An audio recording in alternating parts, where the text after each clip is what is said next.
పక్కన జమ్మల మెడకు దగ్గర చిట్టిమిట్టి చింతల దగ్గర ఉక్కు ఫ్యాక్టరీకి శంకుస్థాపన చేస్తే ఆయన మరణాంతరం ఏ ఒక్కరు పట్టించుకోకపోతే రాజశేఖర రెడ్డి గారి పుత్రుడు కదా, జగన్మోహన్ రెడ్డి గారు కదా, ఆయన ఆశయాలకు వారసుడు కదా, ఆయన అధికారం లేకొస్తే స్టీల్ ప్లాంట్ పూర్తి అవుతుంది, ఈ ప్రాంతంలో నిరుద్యోగ సమస్య పరిష్కారం అవుతుందని చెప్పి భావించారు. పాడిందే పాడరా పాచిపల్ల దాశ అని చేసిన ఉక్కు ఫ్యాక్టరీకి 3 సార్లు శంకుస్థాపన చేశారు తప్ప ఒక్క రూపాయి కూడా డబ్బులు ఇచ్చినటువంటి పాపాన పోలేదు. ఇది జగన్మోహన్ రెడ్డి గారు ఈ జిల్లాలో సాధించినటువంటి అభివృద్ధి. ఈ జిల్లా నుంచి పోయినటువంటి రాజశేఖర రెడ్డి గారు అధికారంలో ఉన్నా కూడా ప్రతిపక్ష నాయకుడు పాత్ర ఉండి ఈ కడప జిల్లా నుంచి ముఖ్యమంత్రి అయిన తర్వాత ఈ రోజు 2 రాష్ట్రాలుగా ఉన్నటువంటి ప్రజలందరినీ రాజకీయ పార్టీలను ఒప్పించి ఈ రాయలసీమ ప్రాంతం కడప జిల్లాకు నీళ్లు కావాలని గండికోట ప్రాజెక్టుకు శంకుస్థాపన చేసి ఆ ప్రాజెక్టు మేఘాల పైన పూర్తి చేస్తే ఈరోజు 23 టీఎంసీల కెపాసిటీతో ఉన్నటువంటి ఆ గండికోట ప్రాజెక్టు నుంచి నీళ్లు పిల్ల కాలువలు తవ్వి ఈ ప్రాంత రైతాంగానికి నీళ్లు అందించడంలో జగన్మోహన్ రెడ్డి గారి ప్రభుత్వం వైఫల్యం చెందిందా లేదా ఈ ప్రాంత రైతాంగం ఆలోచించమని చెప్పి కోరుతా ఉన్నాం. ఎక్కడైనా కూడా ఒక ఇన్ఫ్రాస్ట్రక్చర్ పరిశ్రమను తీసుకొని వచ్చి ఒక 5,000 మందికి 2,000 మందికి నిరుద్యోగ యువతకు ఉద్యోగ ఉపాధి అవకాశాలు ఏమైనా కల్పించాడా? అలాంటిది ఎక్కడైనా ఈ కడప జిల్లాలో ఉందా? రాజశేఖర రెడ్డి గారు కడుపు చేత పట్టుకొని దుబాయ్, కువైట్, ఖత్తర్ ఇలాంటి ప్రాంతాలకు వలసెళ్లిపోతున్నటువంటి బిఏ, బీకామ్, బిఎస్సి, ఎంబీఏ లాంటి ఉన్నత చదువులు చదివినట్టు వాళ్ళు కడుపు చేత పట్టుకొని హైదరాబాద్, పూనా, బాంబే లాంటి ప్రాంతాలకు పోయి పేమెంట్ల పైన బతుకుతా ఉన్నారు. నా ప్రాంత ప్రజలు ఇలా బ్రతకడానికి వీల్లేదని కడపలో 10 ఎకరాల ల్యాండ్ కేటాయించి ఒక ఐటీ పరిశ్రమను, ఒక కారిడార్ ను ఏర్పాటు చేస్తానని చెప్పితే ఆయన చనిపోయిన తర్వాత జగన్మోహన్ రెడ్డి గారు ఐటీ కారిడార్ పరిశ్రమకు ఇచ్చిన 10 ఎకరాలు ఏమైపోయింది? అక్కడ ఐటీ పరిశ్రమను చెన్నైతో అనుసంధానం చేశారా? ఏ ఒక్కటి లేదు.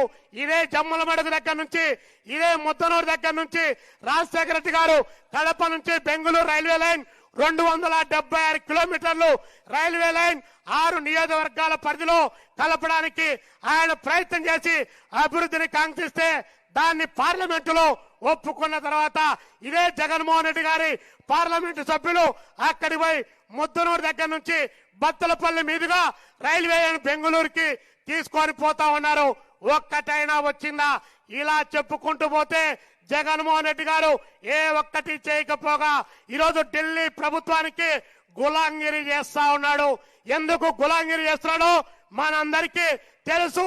కాబట్టి ఆంధ్రప్రదేశ్ ఈరోజు అన్ని రకాలుగా వెనకబడ్డటువంటి ఈ ఆంధ్రప్రదేశ్ ను ఆదుకోవాలంటే, ఈ ఆంధ్రప్రదేశ్ అభివృద్ధిలో ముందుకు పోవాలంటే, ఈ ప్రాంత నీటిపారుదల ప్రాజెక్టులు పూర్తి కావాలంటే, ఈ ప్రాంతంలో వ్యవసాయ రంగం అభివృద్ధి జరగాలంటే షర్మిలమ్మ గారిని మనం హస్తం గుర్తు పైన ఓటు వేసి గెలిపించాల్సినటువంటి అవసరం ఉంది. షర్మిలమ్మ గెలుపు ఈ కడప జిల్లా అభివృద్ధికి ఒక మలుపు కావాలి అనుకుంటా ఉన్నారు. రాజకీయ వ్యవస్థ షర్మిలమ్మ గారు ఏం చేస్తారులే, సునీతారెడ్డి గారు ఏం చేస్తారులే, ఎవరు ఏం చేయలేరని ఈ రోజు చెప్తున్నాం. కమ్యూనిస్టు పార్టీ కార్యకర్తలుగా, నాయకులుగా మేము ప్రకటిస్తున్నాం. షర్మిలమ్మ అనేటువంటిది ఒక నిశ్శబ్ద విప్లవం ఈ కడప జిల్లాలో. అది ఇప్పటికే జనములో ఆవహించింది. రేపు మే 13వ తారీఖు బాక్సుల్లో హస్తం గుర్తుపైన ఓట్లు వేసి షర్మిలమ్మ గారు గెలవడం ఇది ఖాయం. ఈ జిల్లా ప్రజానికం ఆ వైపున ఆలోచిస్తున్నారని చెప్పేసి ఈ సందర్భంగా తెలియజేస్తూ షర్మిలమ్మ గారి హస్తం గుర్తు పైన ఓటు వేసి గెలిపించాలని చెప్పి ప్రజలందరికీ కూడా భారత కమ్యూనిస్ట్ పార్టీగా, ఇండియా కూటమిగా మేము విజ్ఞప్తి చేస్తా ఉన్నాం. ఇప్పుడు స్వర్గీయ వైఎస్ రాజశేఖర రెడ్డి గారి ప్రియమైన తమ్ముడు, రాజకీయ అజాత శత్రువు, సౌమ్యుడు, నిరాడంబరుడు, అందరివాడు అయినటువంటి స్వర్గీయ వైఎస్ వివేకానంద రెడ్డి గారి ఏకైక కుమార్తె డాక్టర్ విద్యాధికురాలు వీరనారి డాక్టర్ నర్రెడ్డి సునీతారెడ్డి గారు మాట్లాడతారు. ముద్దునూరు ప్రజలకందరికీ నమస్కారం.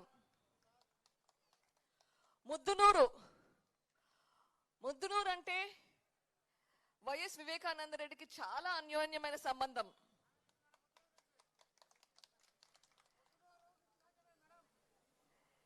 ఎందుకంటే ముద్దునూరుకు వచ్చిన సార్లు ఏ ఊరికి వెళ్ళిండారు అనుకుంటా. పులివెందులకు రావాలన్నా పోవాలన్నా ముద్దునూరు మీదుగానే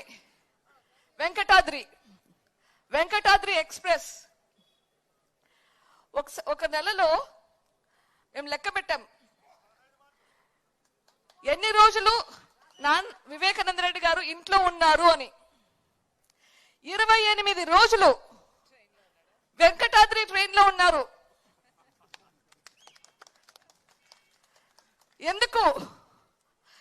ఎందుకంటే మీ కష్టాలు ఏమన్నా ఉంటే ఇక్కడ ప్రజలకి తీసుకెళ్లి హైదరాబాద్కి వెళ్ళడం, మళ్ళీ వెనక్కి రావడం, ఇక్కడ ఎవరికైనా ఏమన్నా ఉంటే మళ్ళీ పోవడం, ఇదే ఆయన పని. మీరు ఎవరైనా అన్ని రోజులు ట్రైన్ లో ఉన్నారో నెలకి? నాకు తెలిసి ఎవరు ఉండరు. సెకండ్ తులసిరెడ్డి అన్న ట్రైన్ లో ఆయనకి ఫస్ట్ ఏసీ ఉంటది, కానీ చాలా మటుకు సెకండ్ ఏసీనే తీసుకుంటాడు. ఎందుకంటే ఆ ఇంకోటి సీటు సెకండ్ ఏసీ అయితే 2 వస్తాయి, ఒకటి బదులు ఎవరికొకరికి ఇచ్చేదానికని. సో ఎవరికన్నా టికెట్ లేకుంటే పక్కన ఉంటారు. వివేకానంద రెడ్డి గారు అజాత శత్రువు అంటున్నారు. రాజకీయ అజాత శత్రువు అంటే ఆయనకి ఎవరి మీద ద్వేషం ఉండదు, ఎవరి మీద కోపం ఉండదు. ట్రైన్ లో మన వివేకానంద రెడ్డి గారి వర్ధంతి రోజు చెప్తున్నారు ఎంతమంది వెంకటాద్రి ఎక్స్ప్రెస్ లో ఎంత ఉన్నారని చెప్పి. ఏ పార్టీ, ఏ కులము, ఏ మతము అన్నది విభేదాలే లేవు. ఆయనకు అందరూ ఒకరే. మీరు ఎప్పుడైనా ఏమైనా పని కావాలి అంటే ఆయన నాకు మీరు ఓటు వేశారా అని ఎప్పుడు అడగడు. మీరు మా పార్టీనా అని అడగడు. మీరు ఏ పార్టీ అయినా గాని, ఏ కులము, ఏ మతమైనా గాని మీకు ఏదైనా అవసరం ఉంటే చేసి పెడతారు. అవునా కదా? అటువంటి మనిషి ఇంత దారుణంగా హత్య చేయబడ్డారు. ఎందుకు? ఆయన షర్మిలమ్మ గారికి సపోర్ట్ చేద్దామని. ఆయన లేకుంటే ఆయన మంచితనము మర్చిపోతారు అనుకున్నారు. ఆయన షర్మిలమ్మకి ఇచ్చే సపోర్టు ఉండదు అనుకున్నారు. ఇది న్యాయమా? 7 సార్లు గొడ్డలిపోటుతో తల మీద 60 సంవత్సరాలు పై మనిషి, వయసైన మనిషి మీద ఎంత కోపం ఉంటే అంత అట్లా చేస్తారు. అంత క్రూరంగా చంపారు. అది ఎవరా అని అర్థం కాలేదు. ఆరా తీస్తే అది మన వాళ్ళే అని తెలిస్తే చాలా చాలా బాధేసింది. మన వాళ్ళైతే మాత్రం తప్పైతే తప్పే కదా, తప్పు చేస్తే ఎవరైనా తప్పు శిక్షించాల్సిందే కదా అని ముందుకెళ్లాల్సింది వచ్చింది. ఈ పోరాటంలో ఈరోజు మీ ముందుకు వస్తున్నాను. వివేకానంద రెడ్డి మీకు అందరికీ చాలా అన్యోన్యత ఉంది. రాజశేఖర రెడ్డి గారు, వివేకానంద రెడ్డి గారు ఈ ప్రాంతంలో అందరికీ చాలా ముఖ్యం. ఆయన చనిపోతే అది మా సొంత విషయం కాదు, అది మన ప్రజల విషయం. మన ప్రజలకి లా అండ్ ఆర్డర్, శాంతి భద్రతలు కలిగించేలా ఉండాలి. ఇట్లా వివేకానంద రెడ్డి గారికి అయితే నిందితులు శిక్షకు పడకుంటే మరి మీకెట్లా ఉంటుంది? మీకు ఎవరికైనా ఏమైనా అయితే ఎవరు గ్యారంటీ మీకు? ఇట్లా ఆలోచించి న్యాయం కోసం పోరాడాలా అని ముందుకెళ్తున్నాం. ఈ న్యాయ పోరాటంలో షర్మిలమ్మ నాతో ఉంది. ఈ న్యాయ పోరాటంలో మీరు ఎటువైపు ఆలోచించండి. మీరు న్యాయం వైపా, అన్యాయం వైపా, ధర్మం వైపా, అధర్మం వైపా? మీరు న్యాయం వైపు ఉంటే షర్మిలమ్మని గెలిపించండి. ఢిల్లీ పార్లమెంట్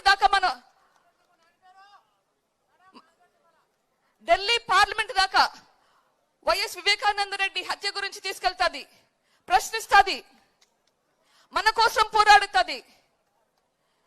వైఎస్ వివేకానంద రెడ్డికి న్యాయం జరగాలని పోరాడుతుంది. మనం వైఎస్ షర్మిలమ్మని గెలిపించుకోవాలి. మన ఓటు ఎటువైపు? మన ఓటు ఎటువైపు? మన ఓటు ఎటువైపు? ఎవరికి? ఎవరికి? ఎవరికి? Thank you.